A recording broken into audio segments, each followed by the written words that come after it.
Hello, I'm Philip Stoughton. I'm here at Apex 2017 in San Diego, and I'm joined by Fern Abrams from IPC. Fern, thanks for stopping by. My pleasure. One of the things that leaps to mind from your badge is government relations. We have a new administration here in the US. They're talking a good story with respect to tech.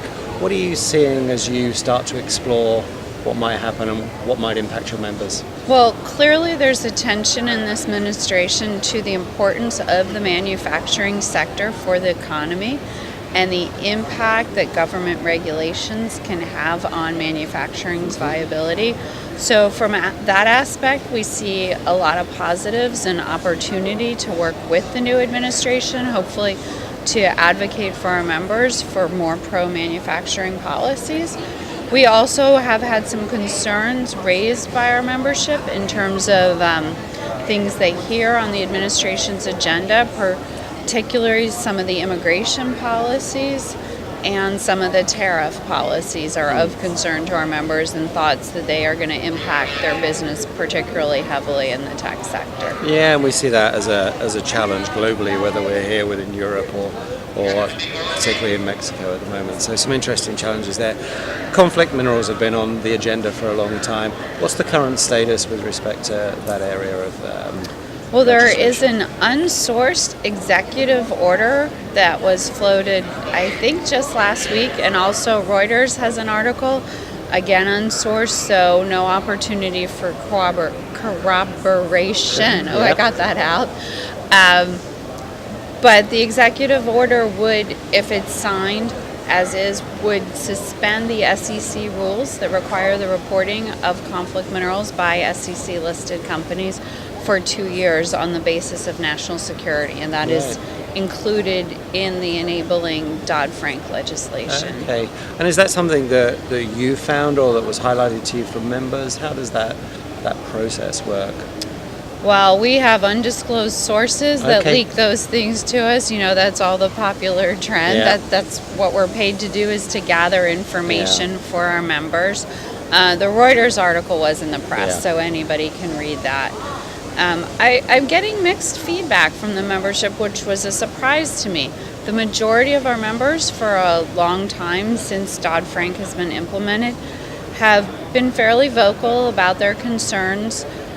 Twofold, really: the burden of complying with the conflict minerals regulations in the U.S., and then secondly, their continued concern that these regulations are not having their intended effect of addressing the human rights violations in the DRC. So, you know, our members are human beings, as we all are. They are deeply concerned by these human rights violations, but they question if this type of regulation directed at the top of the supply chain is really the best, or at this point they question if it's effective in any way. They don't, you know, to take their words, we don't mind spending money and time. We don't mind the burden. That's part of our, you know, that's part of what you take on as a manufacturer, but we'd like to believe it's accomplishing something, and that's where they really question the regulation. So from them, from some of them, welcome if the administration is going to look at that issue and re-examine those regulations. But a number two say to me, we're not sure a temporary suspension will help. We have systems in place. Our customers, some of the large consumer electronics OEMs, have been very vocal about their support for conflict-free and addressing human rights violations. Some of them were doing this before Dodd-Frank, and they're very clear we will do that after Dodd-Frank.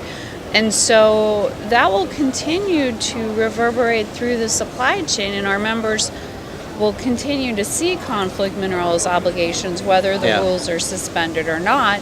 And so they say to me, we're not sure, you know, new rules that are more effective would be great, but we're not sure if a suspension actually accomplishes anything. Yeah, and I think it's great. I think it's great that that question's asked. I think it's important when you have a regulation to just step back and say why, and will it actually be effective in addressing what needs to be addressed. And you know, that's true whether it's lead-free or any of these things.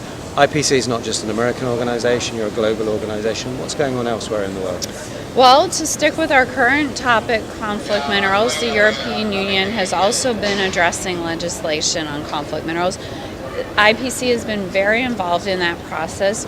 We've been a participant in the OECD conflict minerals and corporate social responsibility due diligence development since the pilot program was kicked off in 2012. We also have been lobbying and advocating on behalf of our members, both with the EU Commission and the Parliament. As you may remember, just a little history, the Commission drafted legislation, as is their role in Europe, for a voluntary conflict minerals program that was based on input that we and other industries gave them, that Dodd-Frank was very bureaucratic, very burdensome, and not effective. After the Commission put forward this voluntary legislation, the Parliament voted for mandatory legislation throughout, mandatory conflict minerals requirements throughout the supply chain. And last summer, in June, the Parliament and the Council of Ministers, which represent the member states of Europe, came to a political agreement that would include mandatory requirements for the importers and smelters of minerals and metals, but voluntary on down the supply chain. So this was, I think, a very sound compromise. It took into account what industry had been saying, that you really need to focus on the smelter. They're the ones buying the minerals from the mines. They have the most transparency, the knowledge, the control, and that's where the attention needs to focus. And by making it mandatory for those companies, which by the way include IPC members that import solder into Europe, that then that information can be passed down through the supply chain instead of the Dodd-Frank approach, which starts at the top and tries to trace back through the supply chain all the way through the the assembler, the component manufacturer, the distributor, all the way back to the smelter, to the mine. It's much less effective than starting in the other direction. Exactly. Yeah. So we're hopeful that this more reasoned approach, which is expected to be voted on in its final form by the Parliament during their upcoming plenary session in March, we're hopeful that this represents a model going forward of a better way to address the issue.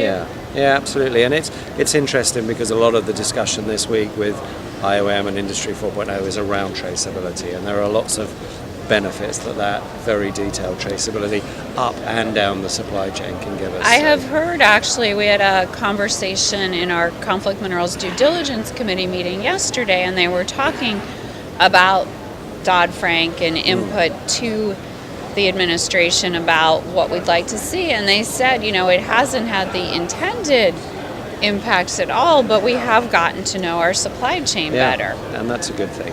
Fern, thanks very much for stopping by, and thanks for updating us.